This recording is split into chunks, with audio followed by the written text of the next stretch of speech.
Welcome to today's episode, and today we're going to be talking about cost segregation. May not sound very exciting, but when we get done with this interview, I think you're going to really see that there's a lot of value in what our guest has to share. And welcome to today's show, Yona. Appreciate you jumping on the call here. Thanks for having me, Tom. It's always a pleasure. Yeah, so you are helping people save money on taxes. Right. And income tax, which is the worst kind. Right. Could you just describe, maybe give a little bit of your background and tell us how you got into the business, and then maybe share with us what cost segregation is. It sounds like a nebulous term, but maybe get into that after you've shared a bit about yourself. Sure. First of all, I hate the term cost segregation. I have no idea why the IRS made up this name for such a cool thing. It could be just to deter people from using it. That was my first thought when I a little bit about me. And so before, I have a background in teaching. I spent, the better part of 2 decades, learning at a very deep level postgraduate and teaching as well on many different levels, age levels in terms of even collegiate level. And I spent, really the past few years, I'd say about 3 to 4 years, when I started getting involved in real estate and really wanting to learn everything there was to know about real estate. And that took me, on quite of a journey, meeting a lot of people and, working for a number of different organizations, different companies, doing some business on my own, partnering with, doing some fix and flips, working as a commercial mortgage broker, hard money loans, residential real estate broker, and just kind of getting my feet wet in every possible area, and which is kind of what led me eventually to work with this amazing company that I work with now, which is called Madison Commercial Real Estate Services out of Lakewood, New Jersey. It's a national company that has a number of services. The biggest one they're known for is a national title agency. So they, deal with title on, thousands, tens of thousands of properties across the country. You operate in all 50 states, is that right?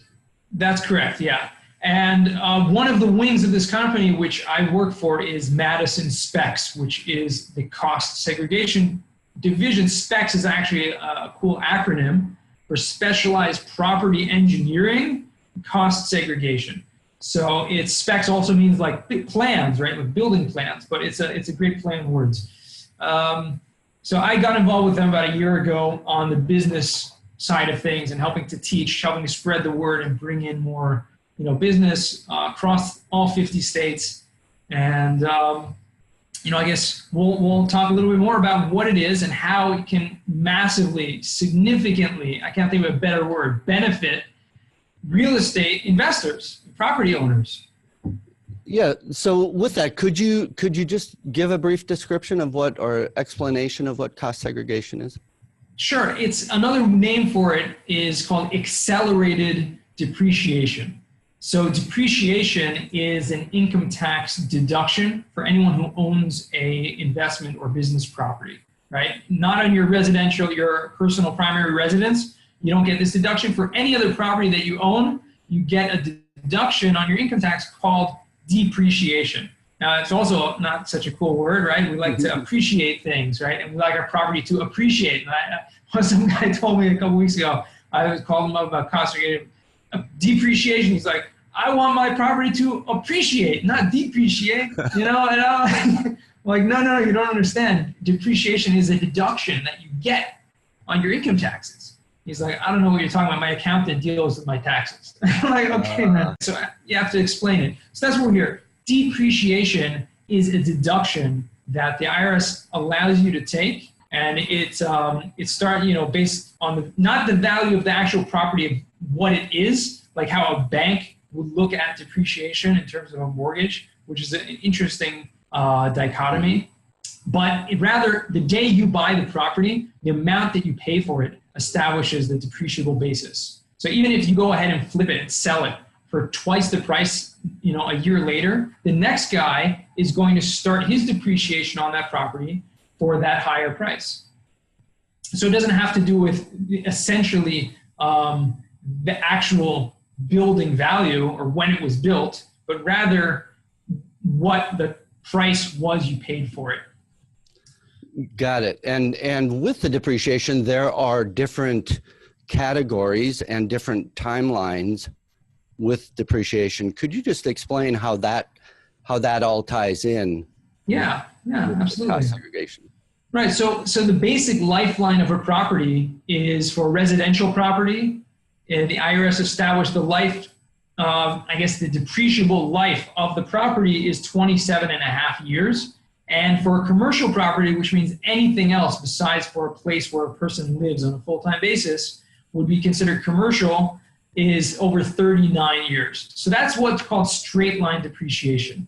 Cost segregation allows you to take properties in the building, assets within the building, and outside the building, which actually depreciate at a faster life, have like a lower shelf life, like 5 years or 15 years. So what a cost segregation study will do is it will actually allow you to segregate, right? That's where the word comes in, right? Reallocate things within the building that have a cost that is, separate from the actual building structure, and then go ahead and take that depreciation at a faster life instead of waiting the entire 27 and a half or 39 years. So that's what cost segregation is. And I guess we can go into a little more detail of what fits into those 5-year or 15-year categories. Yeah. Just curious, if you were to rename it something that's more user-friendly, what would you call it? I was on a different podcast a few months back with a great lady out in Seattle, Tamar Mar, and I just threw off my cuff. I call it fun tax saving tools, right? And she loved that. And she named the podcast, that episode, fun tax saving tools. And really what it is, because, obviously the IRS is not going to go around and change it to that. They used to call it something like component depreciation, right? Or they called it at one point cost segmentation, right? Which is a little like more user-friendly than segregation. Like, you don't know how many people I speak to that are like, what did you call it? What do you, we don't allow that in this country anymore, like, no, man, you got to understand. It's about taking the costs, within the property and reallocating it to different shelf lives or different asset lives. Okay. So let's say that I have a 12-plex or whatever size commercial building. How would that look? What would an example of that look like? Sure. So, first things first, like the benchmark I like to set for our company is, we see major tax benefit for any property that's purchased for over $1 million. Under that, there's still going to be benefit there. And a lot of companies that are out there, they're going to, do it. They'll do it for you for even, single family smaller properties, even if it's, $100,000, $200,000.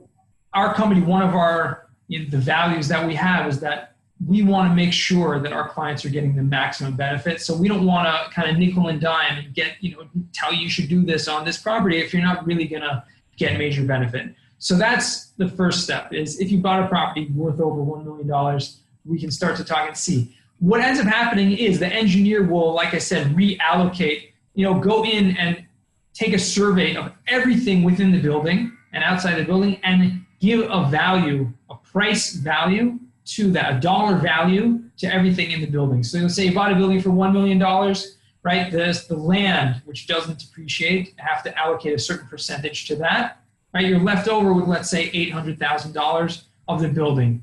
Right? If you were to just straight line depreciate it, you'd be 27 and a half years for this 12-plex. You'd take every year for the next 27 and a half years, a deduction of about, I'm just doing the math in my head, about $20,000, okay, for the next 27 and a half years. Now, if you go ahead, let's say maybe it's 25,000. Okay, I'm not an accountant, but let's say you do cost segregation. The engineer will come and reallocate value to things within the building, like let's say cabinetry or flooring, wall coverings, appliances, electrical work, outlets. All these kind of things have a value to it. But when you buy a property, you don't buy all these little things. You buy a building. You buy a property. The engineer will come and say, no, all this stuff has different value, and you can depreciate it over 5 years. So they'll say, let's say 10 to 20% or 30% of the value of that property can now go ahead and be reallocated, segregated out to a faster depreciation life. And that value you can depreciate over 5 years instead of waiting 27 and a half years, which will essentially boost your deduction within those first 5 years by double or triple or quadruple or even more. I see. And so let's take that example then. If I want to dig into this further, okay, I'm going to guess that I need more than just my CPA. And first of all, will my CPA know this typically, or is it more, it's maybe not as well known or as well as used as much as it could be? Right. So most CPAs probably know about it. I'd venture to say, if they're not real estate, specialized CPAs, which I'd say most CPAs are not, their specialty is not real estate, but real estate investors should try to look for a real estate savvy accountant who really knows all the ins and outs and can understand things like this to be able to get the maximum benefit for their clients. I believe it or not, most of the accountants that I speak with and the clients that I reach out to or have, and they ask their accountant about, they really don't know about it to the extent that they should have to initiate doing it. And the reason why that is you need, the IRS says you need to have an engineer or someone who is well-versed in engineering and construction, as well as the tax code, what's called the Cost Segregation Audit Guide, which the IRS put out in order to understand, to be able to do this process. So unless the accountant firm has engineers on staff, they're not going to be doing this right out for their clients. And that's why everyone needs to really take the initiative to educate themselves and to see if this is something beneficial for them. Okay, and so the CPA may know or may not know, but if they do know, they'll know the whole process of the requirement of getting an engineer involved and getting it all itemized. Absolutely. And deep. Absolutely, yeah. And there are CPAs that will say and don't really know the extent of it, but are willing to take the risk and say, what, I'll kind of just wing it, and I'll kind of guesstimate, and I'll do it. And you know what? They're willing to take that risk. I wouldn't recommend that, because if a person did get audited and all the rules are not followed, it's a surefire guide to fail that audit. But your CPA usually doesn't initiate this. This is something that really has to come from the property owner. An accountant might, if they are, understand the benefits, they might and probably should tell their client to reach out to a firm like ours or others that are across the nation to be able to conduct this study. What would you say are good resources for people if they want to learn more? So, for instance, if they want to reach out to you to get more information, is that a possibility? And are there other resources online that they might be able to learn more about? Sure. I mean, you can reach out to me. I'm on LinkedIn. I'm pretty active on LinkedIn. I post there almost daily, a lot of content about cost segregation and other things related to real estate. My company, Madison Specs, I have a website. You can reach me, my personal email, if you want to ask me questions. I can tell you my phone number. I can put in the show notes here, 732-333-1477. You can reach out to me. We'll provide, for anyone who's interested in learning about it or seeing if their property is eligible, we provide a free, complimentary estimate, which will tell you, based on the thousands, we've done close to 13,000 studies across the states. So we'll be able to tell based on properties that we've done similar to yours, what kind of benefits you would be, tax benefits you could foresee, and that you can make the educated decision. You'll run it together with your accountant, see if the numbers make sense for your personal tax situation, if this strategy works for you or not. I could see where that'd be a great benefit to be able to contact you and although it's an estimate, it's a rough estimate, but to get an idea of what the potential savings could be by using this, that'd be great. Do you have any examples? Like in a client that you've worked with in the past, before they met you or before you worked with them, and after, like what benefits you were able to show or give them, any particular client? Yeah. Like I said, the benefit for any property worth over $1 million is going to be a tremendous amount. We're looking at $100,000 to $200,000 of tax benefit, for something like that, which is incredible when you look at the numbers and you actually see them. I'll just give you a great example.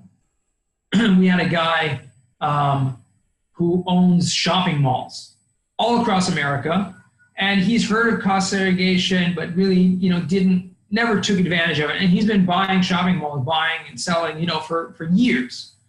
And finally, we got together and we met, reached out, and he ended up wanting to go with it. And he had no idea the benefits. This guy owns over 20 shopping malls, huge shopping centers across the country.